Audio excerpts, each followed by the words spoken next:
Friends, इस video में हम जो है पाकिस्तान का जो कॉन्स्टिट्यूशन है 1973 उसके सैलिएंट फीचर्स को डिस्कस करेंगे कि पाकिस्तान के 1973 कॉन्स्टिट्यूशन क्या क्या सैलिएंट फीचर्स है, क्या क्या उसकी कैरेक्टरिस्टिक्स है, खसूसियात है। तो आइए स्टार्ट करते हैं फ्रेंड्स। इसमें हमारे पास फर्स्ट जो इसका कैरेक्टरिस्टिक है वो है फीचर जो है वो है रिटन कॉन्स्टिट्यूशन। पाकिस्तान का जो कॉन्स्टिट्यूशन 1973 का कॉन्स्टिट्यूशन है वो क्या है, रिटन है। मींस इसमें ये है कि दोस्तों कि ये एक फॉर्मल डॉक्यूमेंट है जिसमें डिफ़ाइन किया गया है सिटीजन्स के कौन कौन से राइट्स हैं, गवर्नमेंट के कौन कौन से राइट्स हैं, इसके अलावा हमारे कॉन्स्टिट्यूशन की नेचर क्या है। तो ये आपके पास एक डॉक्यूमेंट के फॉर्म में है, तो इसको हम कहते हैं कि रिटन कॉन्स्टिट्यूशन है कि सारे के सारे जो रूल्स हैं वो एक कोडिफाइड फॉर्म में है। ठीक है, कोड लगे हुए हैं कि आर्टिकल नंबर 73, 52, 58। तो आर्टिकल्स को जो है दोस्तों कोडिफाइड फॉर्म में जो रूल्स हैं, जो कॉन्स्टिट्यूशन की नेचर्स है, उसको डॉक्यूमेंट में हमारे पास मौजूद है। इसके जो फर्दर दोस्तों इसकी हम बात करें तो हम कहते हैं कि इसमें जो हमारे पास दोस्तों 280 आर्टिकल्स हैं, 280 हमारे कॉन्स्टिट्यूशन के आर्टिकल्स हैं। इनसे मिलकर हमारा कॉन्स्टिट्यूशन बना हुआ है 1973 का पाकिस्तान का कॉन्स्टिट्यूशन। और इसमें दोस्तों 6 स्केजुअल्स हैं और उन 6 स्केजुअल्स को 12 पार्ट्स में 12 पार्ट्स में जो है डिवाइड किया गया। तो इसका दोस्तों ये फर्स्ट कॉन्स्टिट्यूशन है, जो फर्स्ट जो फीचर है वो है रिटन कॉन्स्टिट्यूशन। फ्रेंड्स, सेकंड जो फीचर है 1973 कॉन्स्टिट्यूशन का वो है हमारे पास प्रीएम्बल। अब प्रीएम्बल दोस्तों बेसिकली क्या होता है, वो एक तरह का हमारे पास इंट्रोडक्टरी सेक्शन होता है, इंट्रोडक्टरी पार्ट होता है कि इस कॉन्स्टिट्यूशन को हमने इसमें ये मेन इसके ऑब्जेक्टिव होंगे, मतलब ये इसको डिफाइन कर रहे हैं। मतलब कोई भी ऐसी बुक है ना, हम उसको पढ़ते हैं तो उसका भी एक इंट्रोडक्टरी पार्ट होता है जिसमें बताया कि इस बुक के अंदर इस टॉपिक्स को, इन चैप्टर्स को डिस्कस किया जाना है। मतलब ये उस पूरी कह सकते हैं कि पूरी बुक का एक तरह का समरी होती है, थीम होता है कि ये पूरी बुक उसके ऊपर बेस है। इसी तरह हमारा जो 1973 का कॉन्स्टिट्यूशन है तो उसमें भी प्रीएम्बल ऐड है। तो प्रीएम्बल ये है कि आपको बता दें, प्रीएम्बल बेसिकली जो कि एक टेबल ऑफ कंटेंट होता है जिस तरह, या एक समरी होती है, बताया जाता है, इंट्रोडक्शन सा होता है कि इसमें ये सारी चीज़ें डिस्कस की जाएंगी। इस कॉन्स्टिट्यूशन के अंदर हमने इन बातों को फॉलो करना है, इन रूल्स को फॉलो करना है, तो वो इसका हमारा हो जाता है। तो दोस्तों अब हमारे पास जो ऑब्जेक्टिव रेजोल्यूशन है जो 1949 में लियाकत अली खान ने प्रेजेंट किया था, वो एज अ प्रीएम्बल ऐड किया गया 1973 के कॉन्स्टिट्यूशन के अंदर। मतलब 1949 में ना लियाकत अली खान ने हमें ऑब्जेक्टिव रेजोल्यूशन दिया। मतलब हमें इसमें यह था कि ऑब्जेक्टिव रेजोल्यूशन के ऑब्जेक्टिव बताया कि हमने जो पाकिस्तान को हासिल किया, Pakistan as a independent state बनी, तो उसके पीछे रीजंस क्या थी, उनकी ऑब्जेक्टिव्स क्या थी, क्यों पाकिस्तान को बनाया गया। तो ये जो ऑब्जेक्टिव रेजोल्यूशन है उसको एज अ प्रीएम्बल ऐड किया जाता है हमारे 1973 कॉन्स्टिट्यूशन के अंदर। तो ये जो हमारे इससे पहले हम 2 कॉन्स्टिट्यूशन और आए हैं, ठीक है, 3 कॉन्स्टिट्यूशन थे ना पाकिस्तान की हिस्टोरिक हिस्ट्री में। 1956 का कॉन्स्टिट्यूशन आया, 1962 का और 1973 का। तो तीनों कॉन्स्टिट्यूशन के अंदर दोस्तों ऑब्जेक्टिव रेजोल्यूशन को एज अ प्रीएम्बल ऐड किया गया। और अभी जो हमारा चल रहा है 1973 का कॉन्स्टिट्यूशन चल रहा है, ठीक है, उसमें ये ऐड है। तो पहले इसका ये होता था कि ये ऐड तो था, बट एक पेज में एक डॉक्यूमेंट होता था, जैसे एक पेज होता बुक के अंदर, वो उसकी फॉर्म में था। मतलब पहले उसको रखा जाता था, एक पेज उठाया और उसमें डाल दिया, मतलब अलग हो सकता था लेकिन वो उसका हिस्सा था। लेकिन जब दोस्तों ज़िया का रिजीम आया 1985 में, तो उसने अमेंडमेंट की और उस प्रीएम्बल को कॉन्स्टिट्यूशन की जो डॉक्यूमेंट है, जो हमारे कॉन्स्टिट्यूशन की एक बुक है, उसका पार्ट बना दिया। मतलब पहले भी उसका पार्ट था बट एक पेज की फॉर्म में था, जो अलग हो सकता था, ठीक है, बाकी बुक बाइंड हुई थी। लेकिन जब इसका रिजीम आया तो इसने एक अमेंडमेंट के थ्रू उसको उसका पार्ट बना दिया। अब वो उसके अंदर ही एक हिस्सा है, एक बुक का हिस्सा है, और उसको अलग नहीं किया जा सकता। तो इस तरह के दोस्तों ये हमारे पास ऑब्जेक्टिव रेजोल्यूशन है, जो कि एक प्रीएम्बल के तौर पे जो है वो ऐड किया गया। तो अब देखते हैं कि ये ऑब्जेक्टिव रेजोल्यूशन बेसिकली क्या है। ऑब्जेक्टिव रेजोल्यूशन तो इसमें दोस्तों ये ऑब्जेक्टिव रेजोल्यूशन हमें ये डिफाइन करता है, ये क्लियर करता है कि जो सॉवरेनिटी है वो अल्लाह अलमाइटी से बिलोंग करती है। मतलब जो ताकत है, जो सॉवरेनिटी है, वो पावर किसके हाथ में, अल्लाह ताला के हाथ में, जो कि पूरे यूनिवर्स का जो है वो मालिक है, ओनर है, क्रिएटर है। तो उसके पास सॉवरेनिटी है, बट जो इंसान है वो एक उस सॉवरेनिटी को यूज़ करेगा एज अ सेक्रेड ट्रस्ट, एक अमानत के तौर पे, एक मुकद्दस अमानत के तौर पे, जो कि उसको यूज़ करेगा। और उसको प्रिस्क्राइब्ड जो लिमिट है, जो अल्लाह ताला ने, अल्लाह अलमाइटी ने प्रिस्क्राइब्ड की है, इस लिमिट के, उस लिमिट्स के अंदर रह के दोस्तों वो उसको यूज़ करेगा सॉवरेनिटी को, ताकि लोगों का वेलफेयर हो सके। तो फर्स्ट इसका दोस्तों ये इसका जो है प्रिंसिपल है, या कह सकते हैं इसकी ये पॉइंट है ऑब्जेक्टिव रेजोल्यूशन का। नेक्स्ट दोस्तों इसमें ये है कि दोस्तों जो स्टेट है वो पावर जो होगी, स्टेट जो एक हमारी पाकिस्तान स्टेट है, वो पावर को यूज़ करेगी, अथॉरिटी को यूज़ करेगी by the chosen representatives of people. मतलब जो पीपल होंगे वो अपने रिप्रेजेंटेटिव्स को चूज़ करेंगे, और वो जो रिप्रेजेंटेटिव्स होंगे, जो नुमाइंदे होंगे, जो नुमाइंदगी करेंगे, रिप्रेजेंटेशन करेंगे, वो पावर्स और अथॉरिटी को यूटिलाइज़ करेंगे, एक्सरसाइज करेंगे, इंजॉय करेंगे। तो ये इसके आगे नेक्स्ट पॉइंट, थर्ड पॉइंट इसका दोस्तों ये था कि जो पाकिस्तान होगा उसमें डेमोक्रेसी होगी, इक्वालिटी होगी, फ्रीडम होगा, टॉलरेंस होगी, सोशल जस्टिस होगा। तो इस तरह के दोस्तों जो कि इस्लाम ने प्रिंसिपल इनोसिएटेड किए हैं, इस्लाम ने डिस्क्राइब किए हैं, तो वो उन प्रिंसिपल्स को फॉलो किया जाएगा, ऑब्जर्व किया जाएगा पाकिस्तान के अंदर। और नेक्स्ट इसमें दोस्तों ये है कि लास्ट इसका इंपॉर्टेंट पॉइंट कि जो मुसलमान होंगे, जो मुस्लिम्स होंगे, जो इंडिविजुअल्स होंगे, वो अपनी लाइफ को इस्लाम के अकॉर्डिंग जो होंगे वो इस्लाम के अकॉर्डिंग गुजारेंगे, ठीक है। मतलब जो इंडिविजुअल्स होंगे, जो कलेक्टिव स्फेयर में, मतलब इंडिविजुअल फॉर्म में भी और कलेक्टिव फॉर्म में भी जो सोसाइटी होगी उसको इनेबल किया जाएगा कि वो इस्लाम की जो टीचिंग्स हैं, इस्लाम की दोस्तों जो होली कुरान और सुन्ना की जो टीचिंग्स हैं, जो तालीमात हैं, जो ट्रेनिंग है, उसके अकॉर्डिंग अपने जो है लाइफ को वो गुजार सकें। तो इस तरह दोस्तों मुस्लिम्स को जो होगा वो फैसिलिटेट किया जाएगा। तो ये थोड़ा सा था हमारे पास दोस्तों सेकंड फीचर जो प्रीएम्बल है 1973 कॉन्स्टिट्यूशन का। थर्ड दोस्तों हमारे पास जो फीचर है वो है फ्लेक्सिबिलिटी। अब दोस्तों जो पाकिस्तान का जो कॉन्स्टिट्यूशन है ना, वो एक तरह का यूनिक एग्जाम्पल है, वो एक तरह का कॉम्बिनेशन है रिजिडिटी का भी और फ्लेक्सिबिलिटी का भी, ठीक है। तो अब जो कॉन्स्टिट्यूशन है, कोई भी कॉन्स्टिट्यूशन जैसे हमारे पास पाकिस्तान का कॉन्स्टिट्यूशन है, तो उसकी रिजिडिटी या फ्लेक्सिबिलिटी का आप अंदाज़ा, उसका जो कॉन्सेप्ट है आप उस वजह से इस तरह से लगाते हैं कि उस कॉन्स्टिट्यूशन के अंदर अमेंडमेंट करने का जो प्रोसीजर है वो कैसा है। अगर अमेंडमेंट करने का प्रोसीजर दोस्तों, अमेंडमेंट करने का जो मैकेनिज़्म है, अगर वो ईजी है तो हम कहते हैं कि ये कॉन्स्टिट्यूशन फ्लेक्सिबल है। और अगर अमेंडमेंट करना बहुत टफ है, बहुत डिफ़िकल्ट है, तो हम कहते हैं कि वो कॉन्स्टिट्यूशन क्या रिजिड है, ठीक है। तो इस तरह करके उसकी फ्लेक्सिबिलिटी का या उसकी रिजिडिटी का आप आइडिया लगा सकते हैं, अंदाज़ा लगा सकते हैं कि कौन सा कॉन्स्टिट्यूशन कैसा है। पाकिस्तान का कॉन्स्टिट्यूशन दोस्तों दोनों है, रिजिड भी है और फ्लेक्सिबल है, दोनों का कॉम्बिनेशन है, ठीक है। ऐसे हम सेमी रिजिड भी कह सकते हैं, सेमी जो है फ्लेक्सिबल कह सकते हैं। तो अब एग्जांपल लें अगर हम रिजिड कॉन्स्टिट्यूशन की और फ्लेक्सिबल की, तो हमें पता चलता है कि दोस्तों जो यूएसए का कॉन्स्टिट्यूशन है वो रिजिड है, स्विट्ज़रलैंड का कॉन्स्टिट्यूशन, ऑस्ट्रेलिया का, ये सारे रिजिड कॉन्स्टिट्यूशन है, क्योंकि इनमें अमेंडमेंट करना इज़ नियर टू इम्पॉसिबल। मतलब उसमें उनका जो प्रोसीजर है अमेंडमेंट करने का वो काफ़ी टफ होता है। उसमें पहले अगर यूएसए का एग्जांपल लें तो हमारे पास जो उनकी दोस्तों जो पार्लियामेंट होती है उसकी भी रेटिफिकेशन चाहिए होती है, उसकी भी एसेंट चाहिए होती है। उसके बाद दोस्तों स्टेट की जो उनकी जो होती हैं लेजिस्लेचर होती है, एक तो यूएसए की लेजिस्लेचर है ना, उसके अंदर फिर 50 स्टेट्स हैं, फिर उनकी जो होती है वो भी अप्रूवल चाहिए होती है। तो उससे करके दो उनके काफ़ी डिफ़िकल्ट स्टेप्स हैं जिनको फॉलो करके अमेंडमेंट होती है। तो इस तरह जो स्विट्ज़रलैंड का, ऑस्ट्रेलिया का, इनका सारा जो कॉन्स्टिट्यूशन है ना, वो हम उनको रिजिड कहते हैं, क्योंकि वहाँ पे अमेंडमेंट करना, कॉन्स्टिट्यूशन के अंदर तब्दीली करना, तरमीम करना, वो काफ़ी टफ होता है, बहुत ईजी नहीं होता। और जहाँ बहुत ईजी होता है, ईजी और सिंपल होता है, तो वहाँ हम कहते हैं कि वो कॉन्स्टिट्यूशन क्या फ्लेक्सिबल है। लाइक हमारे पास एग्जांपल है ब्रिटिश कॉन्स्टिट्यूशन, वो हम कहते हैं कि वो बहुत ही फ्लेक्सिबल है। मतलब उसमें दोस्तों जो अमेंडमेंट करना बहुत ही ईजी है। तो हम कहते हैं कि जो ब्रिटिश का कॉन्स्टिट्यूशन है वो क्या है, हमारे पास फ्लेक्सिबल है। अब पाकिस्तान का कॉन्स्टिट्यूशन हम कहते हैं कि ये दोनों है, रिजिड और फ्लेक्सिबल दोनों, क्योंकि इसमें इसका प्रोसीजर ये होता है अमेंडमेंट का, अमेंडिंग प्रोसीजर ये होता है कि अगर हमने कोई अमेंडमेंट करनी है पाकिस्तान के कॉन्स्टिट्यूशन में, तो ये होगा कि जो पार्लियामेंट है ना, उसकी 2/3 मेजोरिटी अगर एसेंट देगी तो वो इजीली उसमें अमेंडमेंट हो जाएगी। मतलब पार्लियामेंट में आपके पास नेशनल असम्बली आता है, सेनेट आती है, और उसके बाद एट द एंड आपके पास प्रेसिडेंट आता है। तो पार्लियामेंट पहले उसके पास पार्लियामेंट की जो 2/3 मेजोरिटी है, 342 उसके मेंबर्स हैं, तो उसकी 2/3 मेजोरिटी अप्रूवल देगी। फिर उसके बाद हमारे पास सेकंड हाउस के पास जाएगा सेनेट, उसकी 2/3 मेजोरिटी अप्रूवल होगी। तो इन दोनों का जो 2/3 मेजोरिटी है उसके पास अप्रूवल होगा, और उसके बाद फिर प्रेसिडेंट के पास जाएगा, प्रेसिडेंट अपनी असेंट देगा, साइन करेगा। तो उसके बाद दोस्तों जो हमारा कॉन्स्टिट्यूशन है उसमें अमेंडमेंट हो जाएगी। तो ये अमेंडमेंट का प्रोसीजर है पाकिस्तान के अंदर कॉन्स्टिट्यूशन, पाकिस्तान के कॉन्स्टिट्यूशन का। तो इस वजह से हम कहते हैं कि ये एक तरह का सेमी फ्लेक्सिबल है।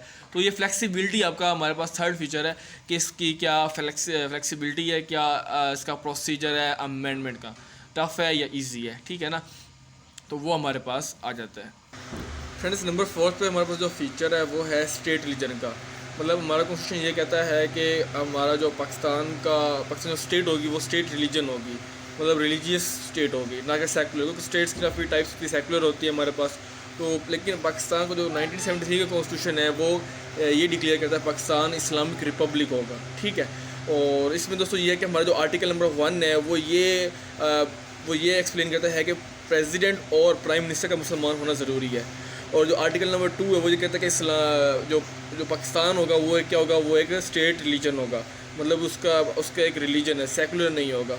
तो ये हमारा जो है कॉन्स्टिट्यूशन वो इसको डिफ़ाइन करता है। नेक्स्ट सेंस में ये कि आर्टिकल नंबर जो 31A और 31B है वो ये कहता है कि इस्लामी टीचिंग्स और इस्लामियात की जो तालीमात ट्रेनिंग है उसको कंपलसरी बनाया जाएगा। और इसके साथ साथ दोस्तों जो जो अरबिक लैंग्वेज की जो लर्निंग है उसको फैसिलिटेट किया जाएगा और उसको इनक्रेज किया जाएगा। मतलब इस्लामियात की दोस्तों जो टीचिंग्स हैं वो कंपलसरी सब्जेक्ट बना दिया जाएगा एजुकेशन में। मतलब एजुकेशन में जब वो पढ़ेंगे स्टडीज़ तो उसमें इस्लामियात की स्टडीज़ कंपलसरी सब्जेक्ट होगा। और दोस्तों बाकी दोस्तों जो इस्लामिक अरबिक लैंग्वेज की दोस्तों जो लर्निंग है, अरबिक लैंग्वेज को सीखना और उसका जो सब्जेक्ट हो उसको भी दोस्तों इनकरेज और फैसिलिटेट करने की कोशिश की जाएगी। और इसके अलावा और जो फ्रेंड्स आर्टिकल नंबर जो 20 है वो ये डिक्लेयर करता है कि जो नॉन मुस्लिम्स होंगे, ठीक है, वो जो इंडिविजुअल्स हैं जो नॉन मुस्लिम्स हैं उनको ये गारंटी दी गई है, उनको ये एश्योरिटी दी गई है कि वो अपने रिलीजन को प्रोफेस करना, उसको प्रैक्टिस करना और उसको प्रोपोगेट करने की फुल फ्रीडम दी जाएगी। मतलब वो अपने रिलीजन अपने मज़हब के मुताबिक ज़िंदगी गुजार सकते हैं, उनके ऊपर कोई रिस्ट्रिक्शन नहीं होगी। और इसके साथ दोस्तों जो 1974 में सेकंड अमेंडमेंट होती है कॉन्स्टिट्यूशन में, उसमें ये ऐड कर दिया जाता है कि जो अहमदीज़ हैं वो नॉन मुस्लिम है, उनको नॉन मुस्लिम डिक्लेयर कर दिया जाता है।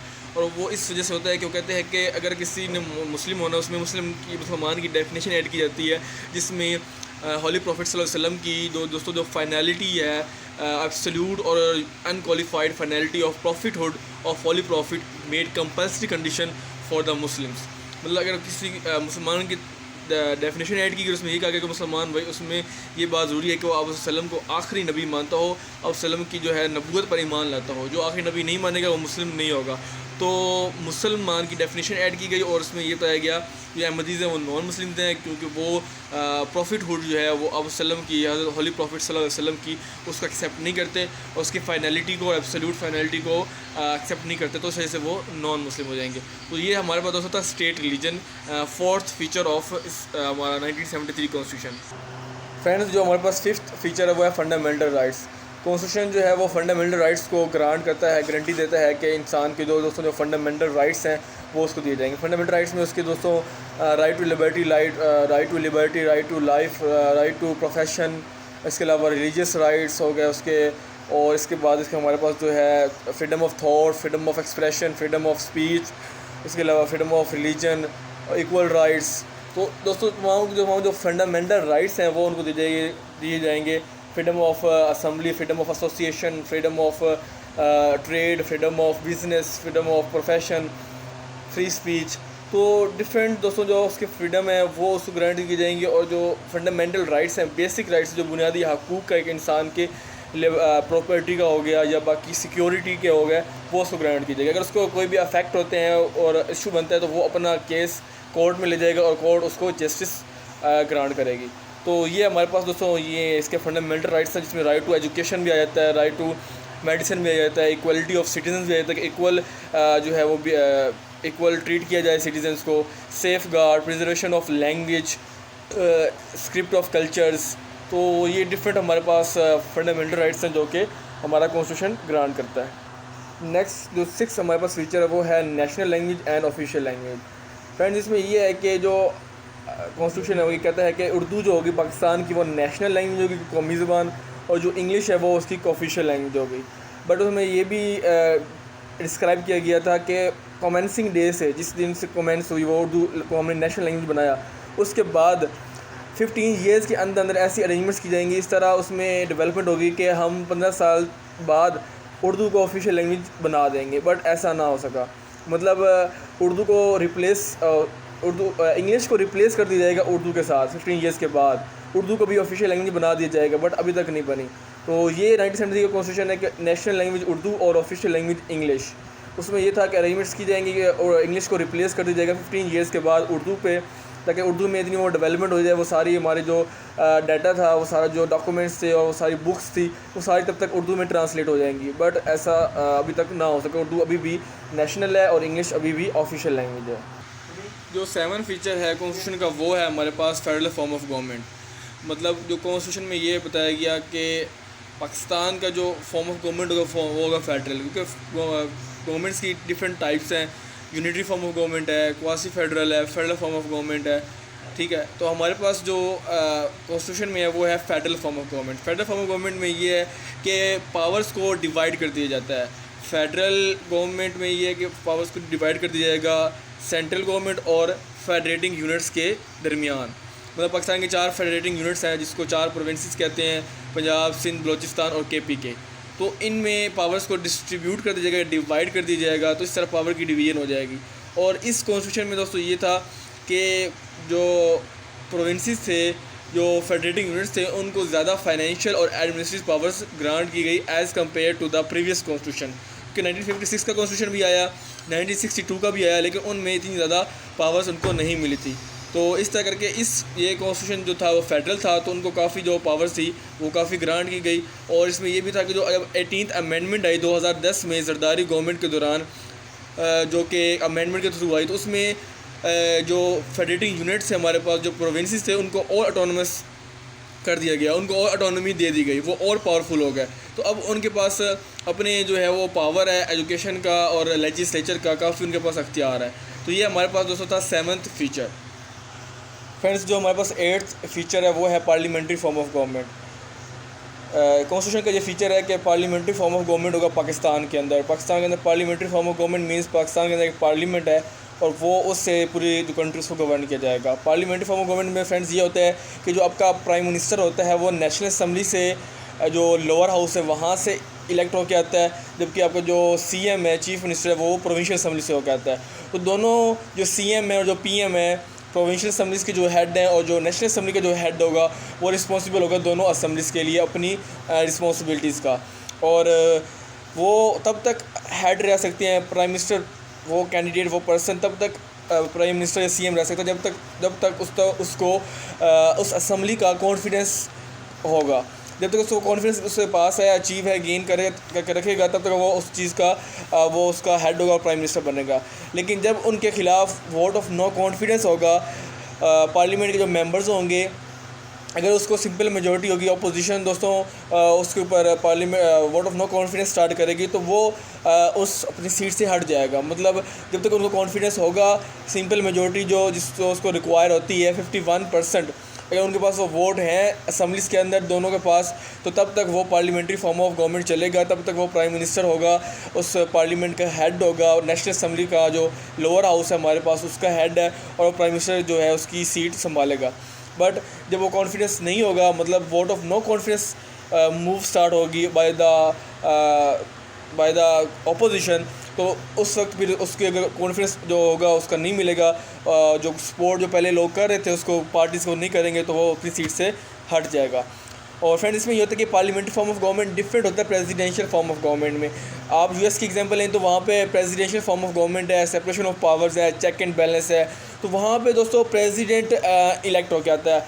तो उसमें दोस्तों ये होता है कि वहाँ जो प्रेसिडेंशियल फॉर्म ऑफ गवर्नमेंट है उसमें जो एग्जेक्टिव बॉडी है, जो एग्जेक्टिव, क्योंकि हमें पता है कि पार्लियामेंट है जो, उसमें हमारे पास 3 इंस्टीट्यूशंस हैं हमारे पास। एक गवर्नमेंट के 3 ब्रांचेस होती हैं, एक उसकी एग्जेक्टिव होती है, एक लेजिस्लेचर होती है और इसकी एक जुडिशरी होती है।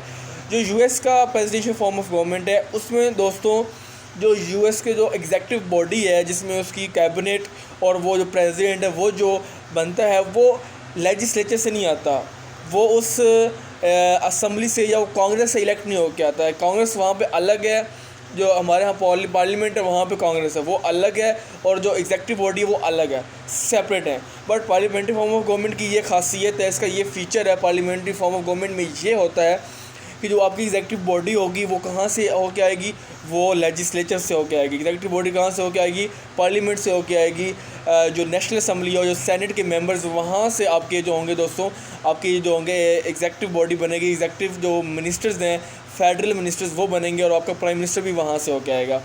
ठीक है, तो इसमें यही है पार्लियामेंट्री फॉर्म ऑफ गवर्नमेंट में कि उस जो आपकी जो एग्जेक्टिव बॉडी है, जो एग्जेक्टिव बनेगी, जो कैबिनेट बनती है प्राइम मिनिस्टर की, वो एग्जेक्टिव हेड होता है ना, तो उसको नेशनल असम्बली का मेंबर होना ज़रूरी है, उसको पार्लियामेंट का मेंबर होना ज़रूरी है, क्योंकि वहाँ से ही उसके जो मेंबर होंगे, वहाँ से ही क्या होगा, आपकी एग्जेक्टिव बॉडी बनेगी। तो ये पार्लियामेंट्री फॉर्म ऑफ गवर्नमेंट है और इसमें जो होती है पार्लियामेंट की सुप्रीमेसी होती है, उसके पास सुप्रीम अथॉरिटी होती है और उसकी सुप्रीमेसी को कोई चैलेंज नहीं कर सकता। किसी भी कंट्री के किसी भी कोर्ट में सुप्रीम कोर्ट की उसकी सुप्रीमेसी को चैलेंज नहीं किया जा सकता और वो सोर्स होता है तमाम पावर्स का। सारी अथॉरिटी उन्हीं के पास होती है, वही लेजिस्लेचर करते लॉज बनाते हैं। तो पार्लियामेंट का काफ़ी इंपॉर्टेंट रोल होता है। तो ये था 8th फीचर। फ्रेंड्स जो 9th फीचर है वो है डायरेक्ट इलेक्शन। कॉन्स्टिट्यूशन के ये कहते हैं कि पाकिस्तान के अंदर जो इलेक्शन होंगे वो डायरेक्ट होंगे। दो तरह के होते हैं, कि डायरेक्ट होते हैं और इनडायरेक्ट होते हैं। तो पाकिस्तान के अंदर डायरेक्ट इलेक्शन होंगे। इसमें ये है कि जो आपके नेशनल असम्बली के मेंबर्स हैं और जो प्रोविंशियल असम्बलीज के मेंबर्स हैं उनको इलेक्ट किया जाएगा डायरेक्ट इलेक्शन मेथड के through. Direct method of election होगा। उसमें ये होगा कि हम जो नेशनल असम्बली के मेंबर्स हैं जो और प्रोविंशियल असम्बलीज के जो बंदे मेंबर्स बनना चाहते हैं तो वो उनको जो वोटर्स होंगे वो उनको अपना वोट कास्ट करेंगे और वो वोट डायरेक्टली उनके जो होगा उनके पास जाएगा।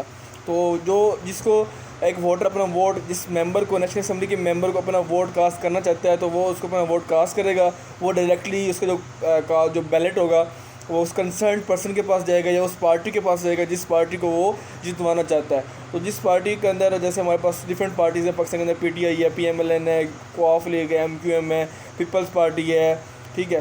तो डिफरेंट पार्टीज़ के मेंबर्स होते हैं, नेशनल असम्बली में भी हैं मेंबर्स और प्रोविंशियल असम्बलीज़ के भी हैं। तो इनको जो इलेक्ट किए जाते हैं, इनको जो रिप्रेजेंटेटिव्स होते हैं हमारे, तो वो उनको वोट के थ्रू किया जाएगा और जो हमारा वोट होगा फ्रेंड्स वो डायरेक्ट उन्हीं के पास जाएगा, उन्हीं कंसर्न पर्सन के पास जाएगा जिनको हम देखना चाहते हैं। विश है हमारी कि हम उनको इलेक्टेड देखें, वो पार्टी जीते।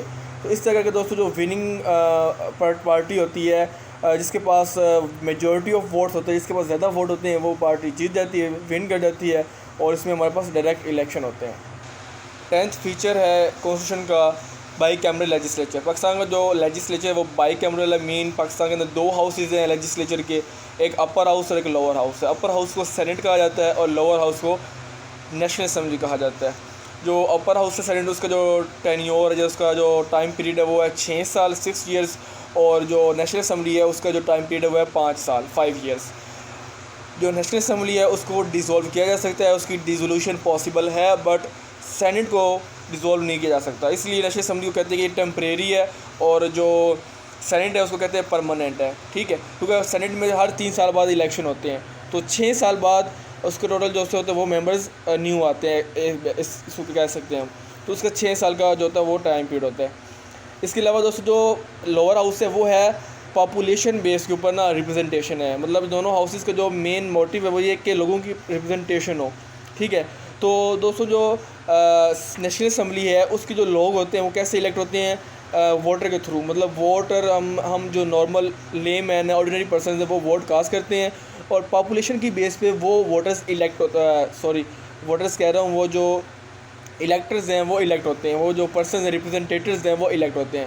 तो जिस प्रोविंस की, जिस फेडरेटिव यूनिट्स की पॉपुलेशन जितनी ज़्यादा होगी उसके जो रिप्रेजेंटेटिव्स हैं वो उतनी ज़्यादा होंगे। अगर थोड़ी पॉपुलेशन है एक प्रोविंस की, एक फेडरेटिव यूनिट की एक प्रोविंस लाइक पंजाब की, उसकी पॉपुलेशन ज़्यादा है तो उसकी रिप्रेजेंटेटिव भी ज़्यादा होंगे नेशनल असम्बली के अंदर।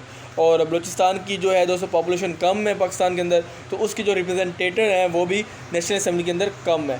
तो पॉपुलेशन की बेस के ऊपर, पॉपुलर वोट की बेस पे दोस्तों ये हाउस होता है वो बिल्ड किया जाता है और उसके मेंबर्स होते हैं। इसके टोटल मेंबर्स 342 हैं, ठीक है। तो ये नेशनल असम्बली के जो है वो मेंबर हैं। और सेनेट की बात करें तो सेनेट में 104 मेंबर्स हैं और ये दोस्तों जो रिप्रेजेंटेशन है ये प्रोपोर्शनल बेस के ऊपर है, इक्वल रिप्रेजेंटेशन पे है। मतलब 4 प्रोविंसेस हैं तो चारों प्रोविंसेस को इक्वल रिप्रेजेंटेशन दी जाएगी, तो उसके ऊपर ये हमारा सेनेट है जिसको अपर हाउस कहते हैं। ये कैसे हमारे पास इलेक्ट होते हैं, इसके मेंबर इलेक्ट होते हैं प्रोविंशियल असम्बलीज़ के थ्रू। जो प्रोविंशियल असम्बलीज़ होती हैं दोस्तों, उनके 4 प्रोविंशियल असम्बली है ना पाकिस्तान की, तो उनके दोस्तों जो मेंबर होंगे प्रोविंशियल असम्बली के मेंबर, सिंध, बलूचिस्तान, KP के पंजाब, उन असम्बलीज़ के जो मेंबर है वो अपना वोट कास्ट करेंगे और वो सेनेट के जो मेंबर्स होंगे उनको इलेक्ट करेंगे। तो इस तरह करके दोस्तों हमारी गवर्नमेंट के अंदर दोस्तों बाई कैमरल लेजिस्लेचर है। मीन 2 चैम्बर्स हैं, 2 हाउसेज हैं, एक अपर हाउस और एक लोअर हाउस है। और दुनिया के अंदर दोस्तों जो फेडरल फॉर्म ऑफ गवर्नमेंट जैसे पाकिस्तान के अंदर है तो वहाँ पे पॉसिबिलिटी जो होती है कि वहाँ पे बाई कैमरल लेजिस्लेचर हो, ठीक है। तो जहाँ फेडरल फॉर्म ऑफ गवर्नमेंट है वहाँ प्रोबेबिलिटी है कि वहाँ पे बाई कैमरल लेजिस्लेचर भी एग्जिस्ट करता है। तो ये हमारे पास 10th फीचर है। फ्रेंड्स जो 11th फीचर है वो हमारे पास है होल्डिंग ऑफ रेफरेंडम। अब जो प्रेसिडेंट है फ्रेंड्स हमारे पास, वो कोई भी इशू है नेशनल इंपॉर्टेंस का, तो उसके ऊपर उसके पास अथॉरिटी है कि प्रेसिडेंट जो है वो रेफरेंडम करवा दे। तो रेफरेंडम इस तरह होता है, कोई भी दोस्तों टॉपिक होता है, कोई भी मैटर होता है नेशनल इंपॉर्टेंस का, एक नेशन की इंपॉर्टेंस का कोई भी मैटर होता है, तो उसके ऊपर अगर प्राइम मिनिस्टर ही समझता है कि इसके ऊपर रेफरेंडम करवाना है, तो वो उस के ऊपर क्या करेगा, जो पार्लियामेंट होगी उसकी ज्वाइंट मीटिंग करेगा और उस मैटर को और उस टॉपिक को, वो जो कन्फ्लिक्ट है, वो जो इशू है, उसके ऊपर डिस्कशन करेगा। और पार्लियामेंट अगर उसको अप्रूव कर देती है तो फिर क्या करेगा, वो प्राइम मिनिस्टर, मतलब बेसिकली तो प्राइम मिनिस्टर ही इनिशिएट करेगा, बट एट द एंड जो मेन होगी वो प्रेसिडेंट के पास होगी अथॉरिटी। तो प्रेसिडेंट होगा वो अथोराइज्ड होगा कि वो रेफरेंडम करवाए, बट इसकी जो होगी कंसेंट वो ज़रूरी है। तो प्राइम मिनिस्टर दोस्तों जो होगा वो उस मैटर को रेफ़र करेगा और वो उसको रेफरेंडम होगा उसके ऊपर, ठीक है ना। मैटर मतलब कोई भी मैटर है, कोई भी लाइक इशू है, कॉन्फ्लिक्ट है, तो वो उसके ऊपर रेफरेंडम होगा। उसमें ये होता है रेफरेंडम में कि उस इशू के ऊपर लोगों की राय ली जाती है और उस पर ये पूछा जाता है कि आप इस पे ऊपर येस कहेंगे या नो कहेंगे। मतलब आपके पास दो ही चॉइसेस होती हैं उसमें रेफरेंडम में, या तो जो पब्लिक है उसका आंसर येस में होगा या तो नो में होगा, या वो जो होगा वो लॉ, फॉर एग्जाम्पल कोई लॉ बनना है तो उसके ऊपर पब्लिक जो है वो एग्री कर रही है कि नहीं कर रही, पब्लिक का येस है या नो है। तो इस तरह करके दोस्तों रेफरेंडम होता है और रेफरेंडम के थ्रू कोई भी मैटर होता है वो उसको रिजॉल्व किया जाता है, जो कि नेशनल इंपॉर्टेंस का होता है, जो कि नेशन के लिए बहुत ही एक अहमियत का हामिल होता है, सिग्निफिकेंट होता है। नेक्स्ट 12th फीचर है हमारे पास सिंगल सिटीज़नशिप। पाकिस्तान का कॉन्स्टिट्यूशन ये कहता है कि पाकिस्तान के अंदर सिंगल सिटीज़नशिप होगी, डुअल सिटीज़नशिप नहीं होगी, जैसे यूएसए उसके अंदर डुअल सिटीज़नशिप है। तो पूरे पाकिस्तान के अंदर एक ही आप जो है सिटीज़न है, आपकी शहरी है। आप अगर आप पंजाब के आपके पास सिटीज़नशिप है तो आप सिंध के अंदर भी रह सकते हैं, केपी के अंदर भी रह सकते हैं, बलूचिस्तान के अंदर भी रह सकते हैं। तो पूरे पाकिस्तान के अंदर वो आपका जो NIC होगा, नेशनल आइडेंटिटी कार्ड, वो वैलिड होगा। नेक्स्ट फ्रेंड्स जो इंपॉर्टेंट फीचर है वो हमारे पास है इंडिपेंडेंस ऑफ जुडिशरी। मतलब पाकिस्तान की जो जुडिशरी है वो इंडिपेंडेंट है, वो आज़ाद है अकॉर्डिंग टू द 1973 कॉन्स्टिट्यूशन।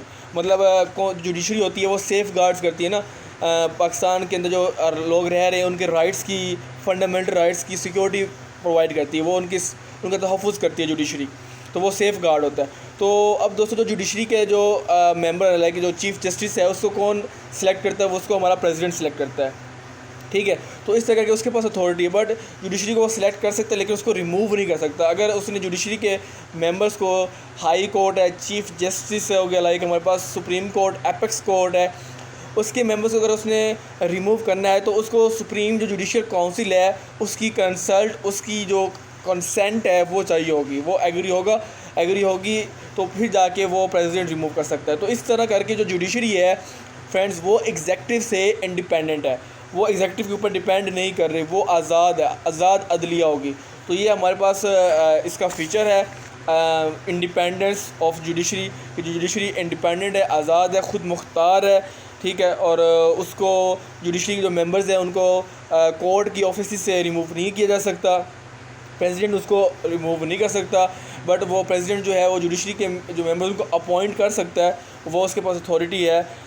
लेकिन जो चीफ जस्टिस हो गए सुप्रीम कोर्ट, उसके वो अपॉइंट करता है, बट जो हाई कोर्ट के मेंबर्स होते हैं उसको जिसकी जो अपॉइंटमेंट होती है उसमें फिर जो सुप्रीम कोर्ट के जो मेंबर्स हैं, चीफ जस्टिस हैं, उनकी जो होगी वो कंसल्ट, उनके एडवाइस लाजमी इंक्लूड होगी।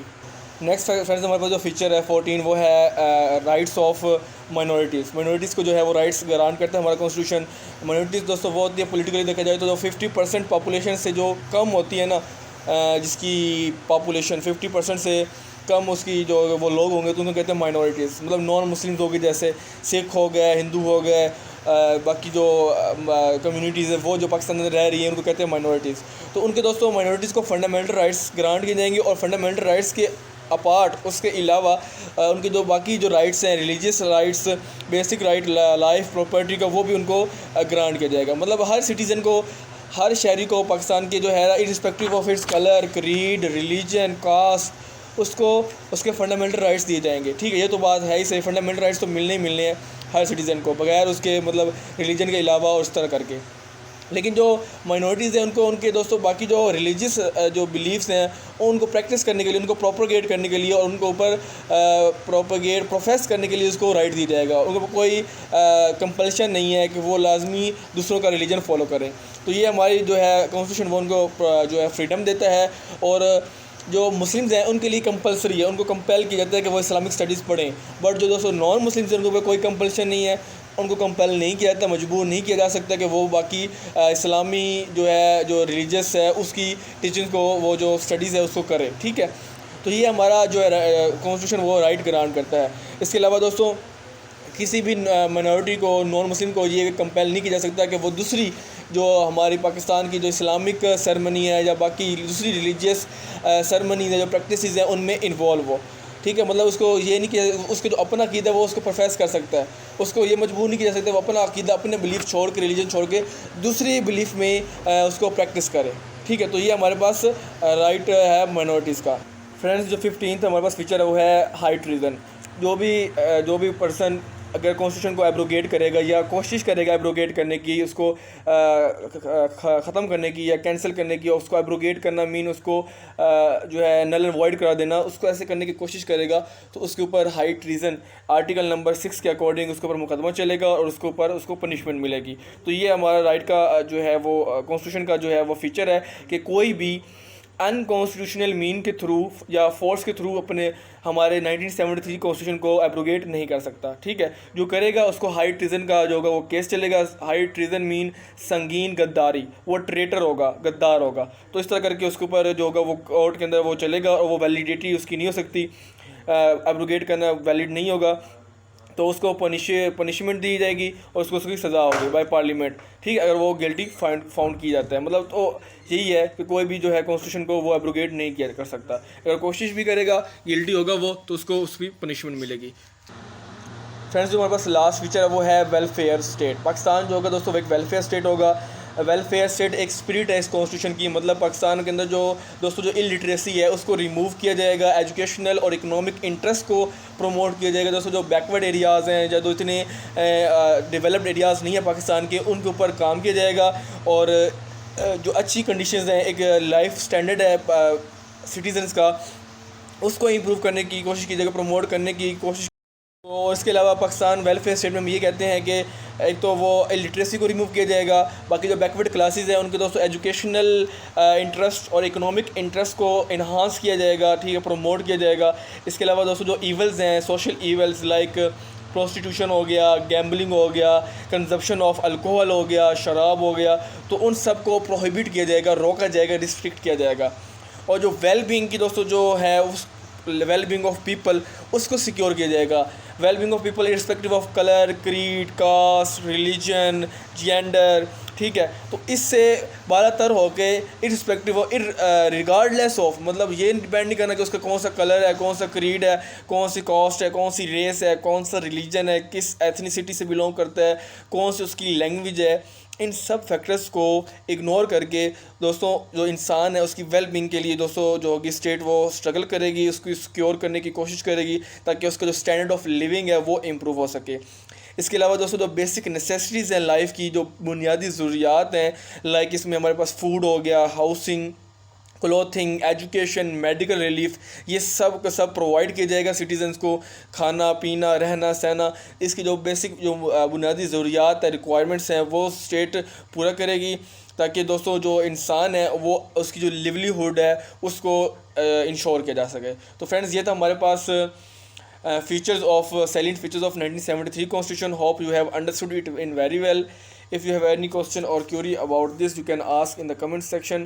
And if you like my video, then hit the like button and subscribe my channel.